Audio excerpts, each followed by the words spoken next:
Mesdames et messieurs, bonjour, j'espère que vous allez bien. Bienvenue dans cette nouvelle vidéo.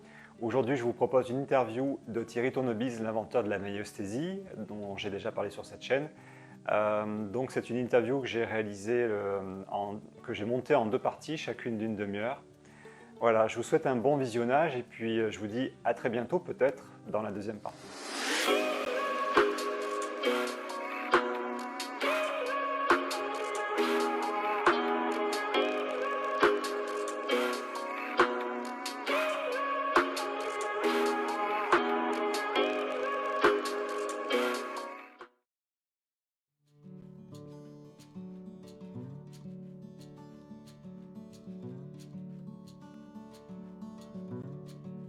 Ah, se présenter. Qu'est-ce que je pourrais dire? J'anime des formations depuis 30 ans, je donne des consultations depuis 40 ans. J'ai une formation de psychosomaticien, de naturopathe. J'ai fait une année de médecine seulement. Et j'ai exercé la consultation pendant 40 ans, la formation pendant 30 ans. J'ai écrit 6 bouquins, 2300 pages en ligne sur Internet. Et je forme aussi des formateurs qui eux-mêmes forment à la maïeusthésie. Bon, qu'est-ce que je pourrais dire? J'aime aussi la musique, j'en joue. Je suis marié, j'ai 4 enfants.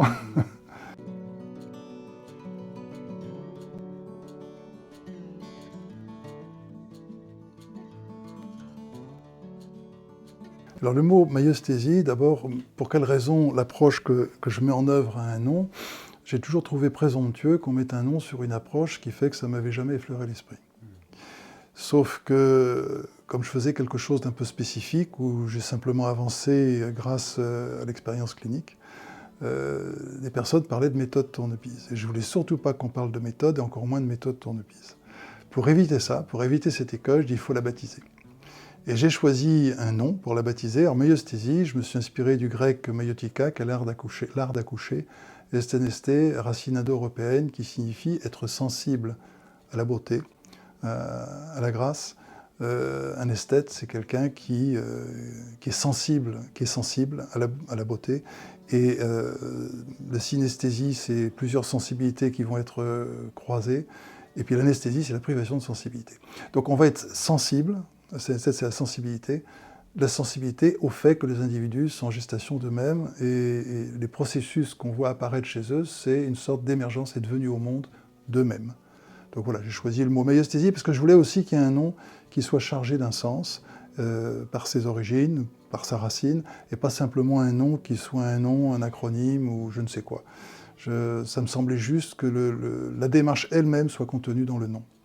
Donc maïeusthésie, c'est l'art d'être sensible au fait que les gens sont en gestation d'eux-mêmes et sont en train de venir au monde, vont accomplir soit des remédiations en eux, soit un déploiement.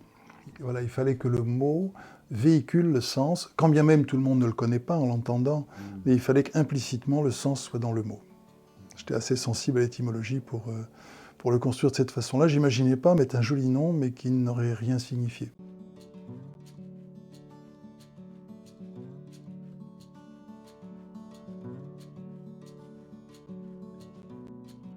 Ah, la maïeusthésie, alors je ne sais pas, on peut dire ce qu'elle n'est pas, mais ce qu'elle ne fait pas. La maïeusthésie ne va pas essayer de débarrasser d'un symptôme, la maïeusthésie ne va pas combattre des choses malsaines qu'on a en soi, ne va pas inviter à se débarrasser des dysfonctionnements. Voilà, pour répondre à ce que n'est pas la maïeusthésie, elle n'est pas un moyen d'arriver à ses fins, de manipuler ni les autres ni soi-même, ce n'est pas un acte de pouvoir, ce n'est pas une démarche qui veut essayer de venir à bout de ce qui nous gêne en soi. En fait, ce qui se passe en soi, c'est plus une opportunité de rencontre avec soi-même, et ce qui se passe avec autrui, c'est plus une opportunité de rencontre de l'autre et de soi-même. Il n'y a rien à combattre. Donc ce que ce n'est pas, c'est un outil pour gérer, combattre, enlever, supprimer. Donc c'est vraiment une spécificité, parce qu'il est vrai qu'on peut être séduit par des approches qui veulent enlever les symptômes, débarrasser de ceci, arranger cela, corriger. On n'est pas dans la quête des dysfonctionnements, on est plutôt dans la sensibilité à ce qui s'accomplit de juste chez quelqu'un.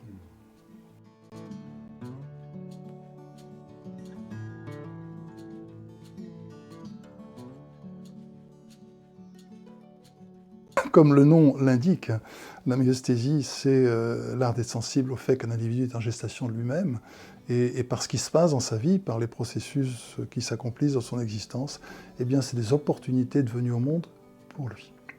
Alors la myosthésie va accompagner la justesse à l'œuvre chez un individu. Donc, à contrario d'une approche qui chercherait à pister les dysfonctionnements, il faut savoir que dans le DSM psychiatrique, le postulat de base, c'est que le symptôme manifeste un dysfonctionnement et que ce dysfonctionnement, on va l'identifier afin de lui apporter une correction, que ce soit de façon psychothérapique ou que ce soit de façon médicamenteuse.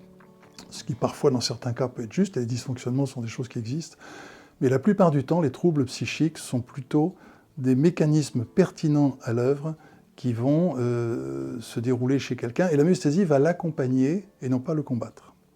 C'est comme une femme qui met un enfant au monde, c'est vrai qu'il y a de la douleur, c'est vrai que l'enfant arrive.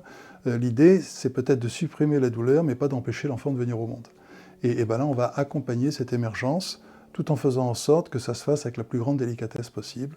Mais on va accompagner cette émergence. C'est vrai que le patient, souvent, veut se débarrasser de son symptôme, et en réalité, en myosthésie, on va partir de ce symptôme pour accueillir ce qui en lui appelle sa conscience. Alors ça peut être des troubles physiques en ce sens où on peut avoir une manifestation corporelle qui soit reliée, qui signale sur la manifestation d'une difficulté psychique.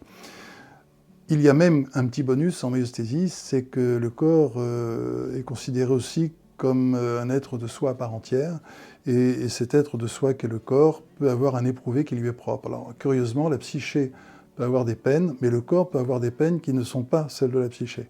On peut avoir la psyché qui est très paisible et le corps qui vit un trouble, un trauma, une peur. Et on a ce paradoxe parfois, qu'on cherche où est le traumatisme psychique, il n'y en a pas. C'est le corps qui a été éprouvé, qui a une peur terrible, viscérale, qui l'a imprégné presque jusqu'au niveau cellulaire. Et il a besoin que ce soit entendu. Il y a des somatisations qui expriment la douleur du corps et pas forcément la douleur de la psyché. Donc il faut investiguer les deux possibilités. Le corps, c'est vraiment le grand oublié de la psychothérapie. Même quand on travaille sur le psychosomatique, on envisage toujours l'expression somatique comme étant un signal évoquant une souffrance de la psyché. Et ce qui est oublié, c'est que parfois le corps, par sa manifestation, évoque une souffrance qui lui est propre, qui est vraiment corporelle, presque animale.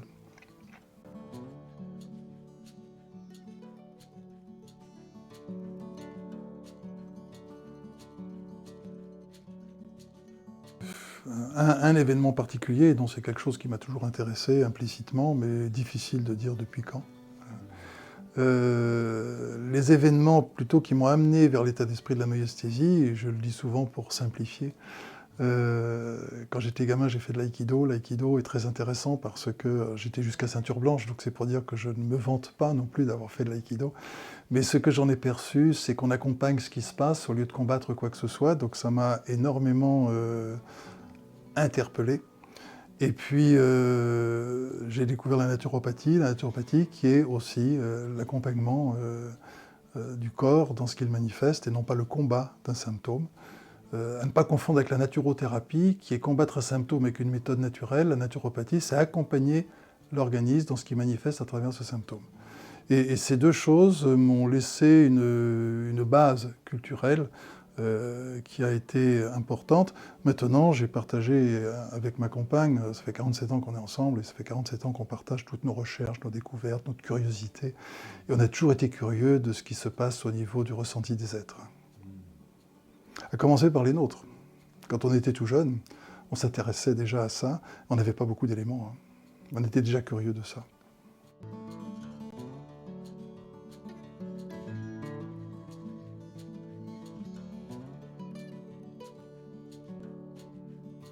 Alors, j'ai commencé par donner des consultations où je faisais pour le mieux avec les approches dont je disposais.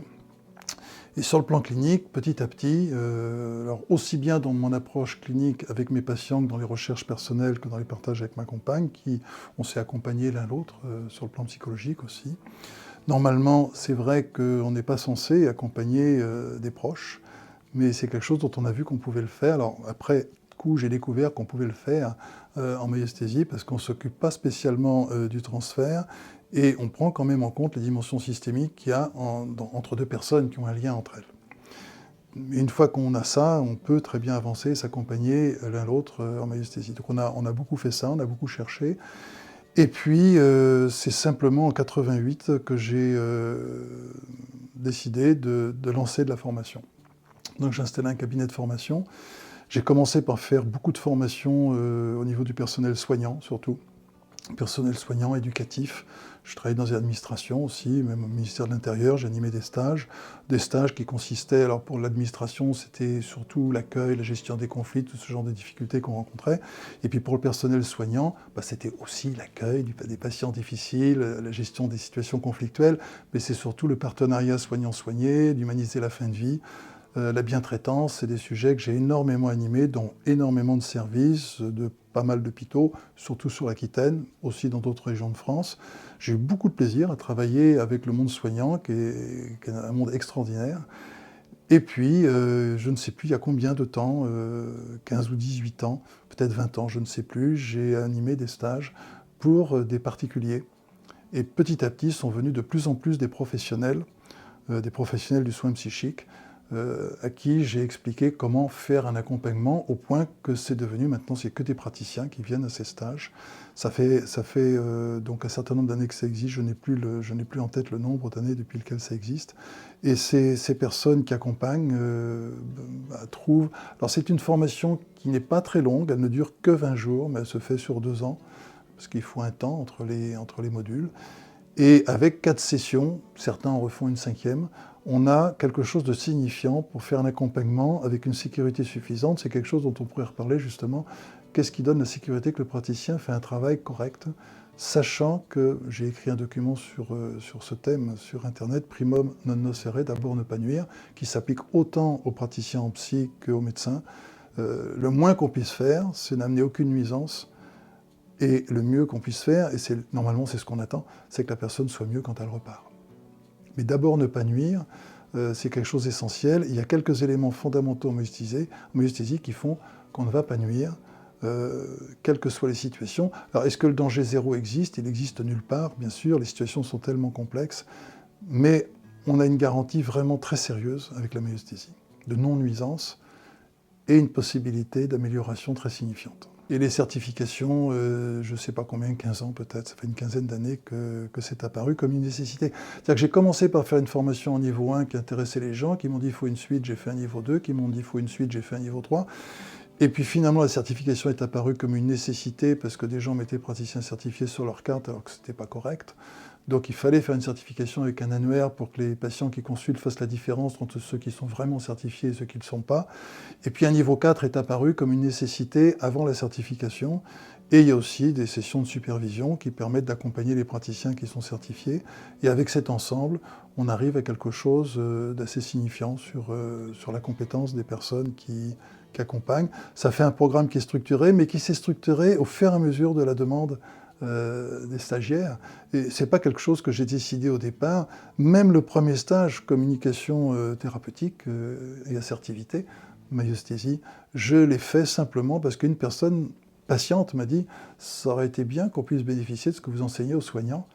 Et quand je lui ai dit « oui, mais il faut trouver des personnes pour venir au stage, il faut avoir une salle et tout », elle me dit « je connais du monde qui s'intéresse et puis j'ai une salle ». Et du coup, c'est comme ça que j'ai fait mon premier stage. Je l'ai même pas choisi. Et c'est magnifique parce que de là, il y a tout qui s'est enchaîné, ça s'est pratiquement déployé, je ne vais pas dire tout seul parce qu'il faut quand même s'y atteler, quand même, il faut y travailler.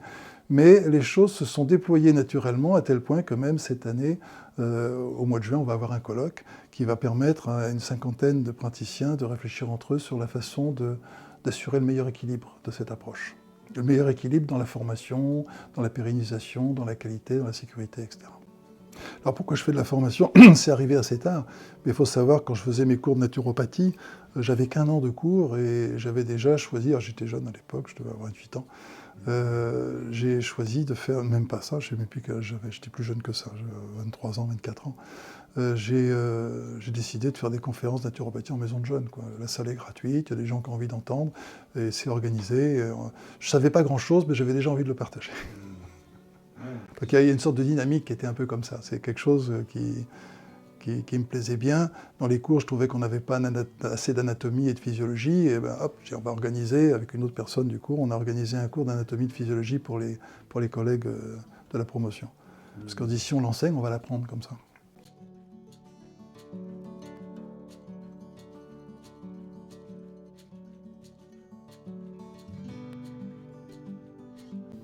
Alors, j'ai presque envie de dire aucun. C'est peut-être exagéré dit comme ça. Mais c'est quelque chose qui s'est déployé librement, ce qui fait que j'ai vraiment à cœur que les praticiens aient une certaine liberté pour se déployer. La myosthésie existe grâce à une posture libre du praticien. Et le défi, justement, c'est à la fois d'avoir cette liberté et en même temps d'avoir un fondement assez solide pour pas que cette liberté amène à faire n'importe quoi. Et c'est une équation un peu compliquée, ça.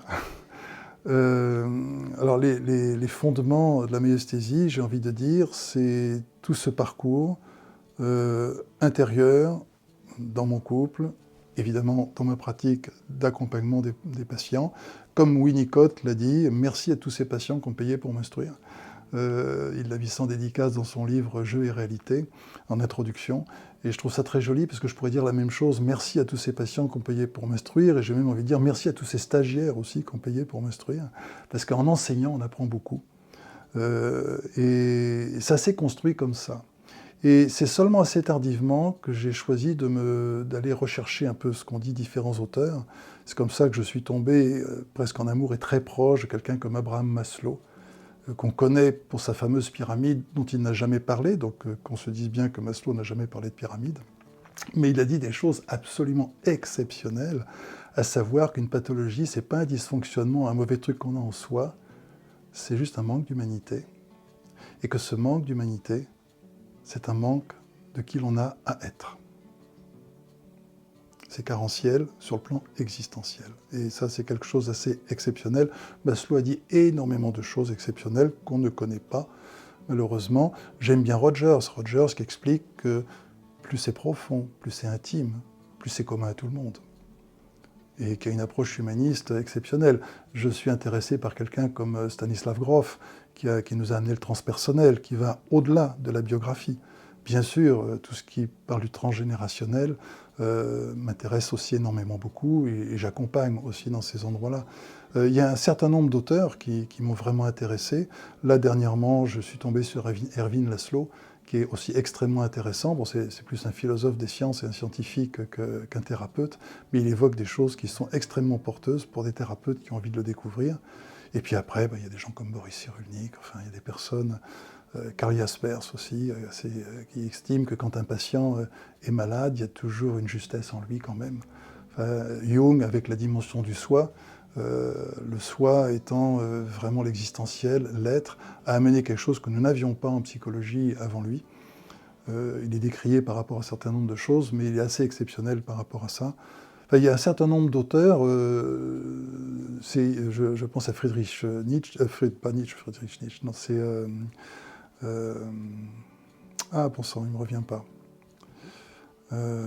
Fritz Perls, c'est Friedrich, c'est Fritz Perls, on l'appelle Fritz Perls. Fritz Perls, auteur de la Gestalt thérapie, qui est quelqu'un d'exceptionnel, qui a osé des choses complètement différentes. Et Fritz Perls, c'est quelqu'un dont je suis très sensible. Il a beaucoup regardé au niveau de la communication intime, dans la psyché, avec autrui. Il a osé des choses auxquelles personne n'avait pensé. Après, bon, on découvre d'autres auteurs, Moreno avec le psychodrame, Gerda Boysen avec la psychocorporelle. Psychocorporelle, je tiens à citer par exemple que dans le psychocorporel, on n'élimine pas une charge émotionnelle, même si elle encombre les citernes musculaires dont elle parle. En fait, c'est accomplir l'expression d'une chose qui est restée en suspens et qui n'a pas été aboutie. Donc ce n'est pas une vidange de quelque chose qu'on porte, c'est l'accomplissement d'une chose qui n'a jamais été exprimée jusqu'au bout. Et ça, c'est intéressant. Il y a plein de gens qui ont dit des choses extraordinaires. Et toutes ces approches, elles ont de l'importance, elles ont du sens. C'est des auteurs qui m'intéressent, évidemment. Il y en a d'autres, tout ne me vient pas à l'esprit. Il y a des tas de gens qui ont dit des choses vraiment... Franz Feldman avec l'aptonomie, c'est exceptionnel. C'est savoir voir le bon en l'autre, présent et en devenir. Et je dirais surtout en aptonomie cette capacité d'émerveillement face au patient. cette capacité d'émerveillement qui est, à mon sens, une chose assez exceptionnelle. Peut-être en psychologie, on s'est égaré dans trop de gravité à analyser les problèmes et pas assez de grâce pour rencontrer les êtres. Et cette capacité d'émerveillement, on va la trouver chez Feltman, par exemple, c'est exceptionnel. Il y a un certain nombre d'auteurs, on voit qu'il y a beaucoup d'auteurs qui ont vu de belles choses à différentes époques, c'est extrêmement touchant. Philippe Pinel, par exemple, le premier psychiatre aliéniste. Quand on regarde l'idée qu'a eu cet homme, les gens ne sont pas fous, c'est-à-dire vides, comme veut dire le mot étymologiquement, ils sont juste aliénés, c'est-à-dire devenus étrangers à eux-mêmes. Et si on parle normalement avec eux, ils finissent par se retrouver. On pourrait dire que presque c'est presque le départ de la myosthésie, Philippe Pinel. Et en fait, c'est le départ de la psychiatrie. Alors, il y a les asiles d'aliénés qui n'ont pas bonne presse, mais un aliéné, c'est juste quelqu'un qui est devenu étranger à lui-même, et quelqu'un qui est thérapeute, c'est quelqu'un qui va l'aider à se retrouver, à se rapprocher de lui-même, à redevenir qui il est. C'est exactement ce qu'on fait en myostésie. Quand on pense à quelqu'un comme Sénèque, qui explique que la vie n'est pas longue du fait de sa durée, mais du fait qu'on n'en a rien retranché. C'est aussi de la myostésie. Épictète, dans son manuel, évoque des choses aussi, où il explique qu'il faut tenir compte... Quand le frère fait une offense, il ne faut pas regarder l'offense, mais le frère. Parce que par l'offense, on ne peut pas le prendre. Et en fait, ça revient à dire, regardez l'être plutôt que les choses. Et c'est ce qu'on dit en myostésie. Épictète, c'est 50 ans après Jésus-Christ. Enfin, on voit des êtres de toute époque qui ont dit des choses, on dit, mais ils ont dit ça à cette époque-là, c'est incroyable. C'est vrai que lancer la mode, c'est pas simple. Hein. Mais n'empêche qu'ils l'ont évoqué, et ça, c'est profondément touchant. Extrêmement. Là, c'est vrai que je suis toujours touché avec André de Peretti, avec qui j'ai eu pas mal d'échanges, qui est un ami de Carl Rogers. Lui, il avait pas loin de 100 ans, il avait 92, 93, 94 ans. On échangeait ça en disant c'est comme si on se sentait comme une communauté d'êtres, d'âges différents, de générations différentes, d'époques différentes. Et c'est comme si on était en amitié avec eux. Comme s'il y avait une présence, quelque chose d'atemporel, où on a lancé un élément de conscience, et puis... grâce à chacun dans le monde, ça fait son chemin. Alors là, et en plus, on a avec tous ces gens que ceux qui ont écrit. Il y a tous les êtres humains qui ont pensé, qui n'ont pas écrit, et qui ont contribué aussi à cette conscience du monde. C'est ceux qui ont écrit, il y a des tas de gens qui ont pensé, qui n'ont pas écrit, et puis il y a des gens qui ont pensé beaucoup plus ordinairement, qui sont connus de personne, et qui ont contribué à quelque chose d'important. Cela aussi, il compte. On a l'impression qu'il y a quelques penseurs majestueux et une sorte de bétail ignare autour. C'est pas ça du tout. C'est qu'il y a toute une humanité qui pense, qui avance, qui cherche. J'aime beaucoup ce que disait Pierre Teilhard de Chardin en disant depuis le Big Bang, en fait, c'est la conscience qui émerge au monde, à travers l'évolution, depuis les premières cellules jusqu'à nous maintenant. Et c'est comme si la conscience essayait d'émerger. Alors, elle émerge avec plus ou moins de grâce, plus ou moins de facilité, mais elle émerge. Et chez tout le monde.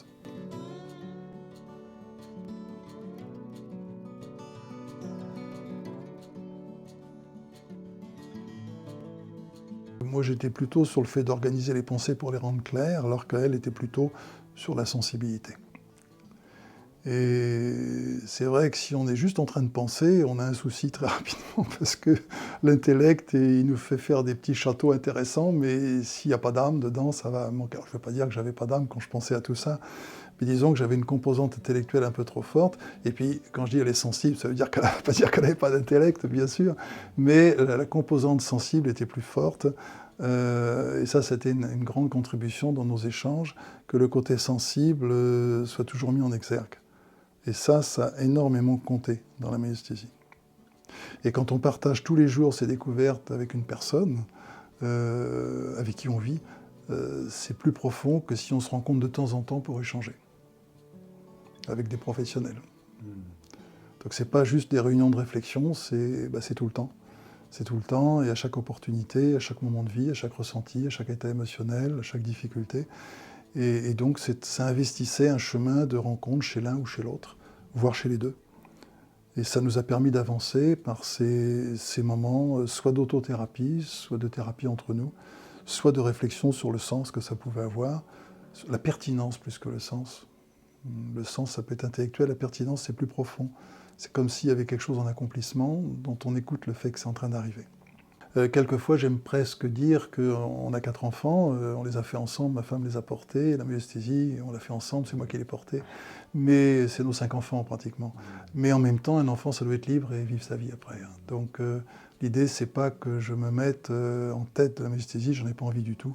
Elle doit vivre sa propre vie et être au service des gens qui en ont besoin.